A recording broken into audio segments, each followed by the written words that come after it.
আরে সর্দার, হ্যাঁ কি হয়েছে? মানুষ আমাদের মশা জাতিগুলো সবাইকে মেরে ফেলছে। আরে কিভাবে? একটি বাচ্চা মেয়ে আমাদেরকে তালি বাজিয়ে মারলো। একজন গেম খেলা করছে, আমি তার রক্ত খেতে গেলাম, সে আমাকে ব্যাট দিয়ে মেরে ফেললো। একটি পাগল আমাকে দেখে খৈনি বানিয়ে খেয়ে ফেললো।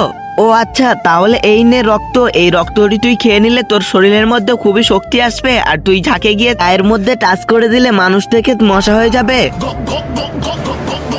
এই তো আমার গায়ের মধ্যে খুবই শক্তি চলে এসেছে, আজকের কোনো মানুষ আমার হাত থেকে বাঁচতে পারবে না। সবাইকে আমি মশা বানিয়ে দিব।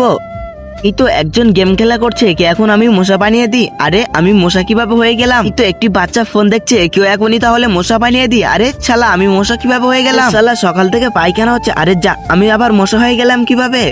তো তার আগে আজকে দেখবো শয়তানকে হারিয়ে মাকে কয়জন জিতিয়ে দেয়। যারা মাকে ভালোবাসো তারা এই ভিডিওর মধ্যে লাইক করে চ্যানেল সাবস্ক্রাইব করে দিবে, আর যারা মাকে ভালোবাসো না তাদের এই ভিডিওর মধ্যে লাইক সাবস্ক্রাইব করার কিছু দরকার নেই। আরে এত সুন্দর করে এ শুয়ে ঘুমাচ্ছে, আজকে তোর কাছ থেকে একটু রক্ত নিয়ে যাব না, এর কাছ থেকে তো এক বালতি রক্ত নিয়ে যাব।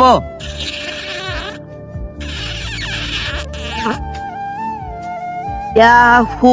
আরে আমি এখানে কিভাবে চলে এসেছি? আরে মশা, তুই ঝাড় গিয়ে রক্ত খাচ্ছিলিস, সে 5 মিনিট আগে বিষ খেয়ে মারা গিয়েছে। আমি একটি মেয়েকে ভালোবেসেছিলাম, তাকে বিয়ে করতে পারিনি বলে আমি বিষ খেয়ে মারা গিয়েছি। আবে শালা, আমি ভুল করে গিয়ে কার রক্ত খেয়ে ফেললাম।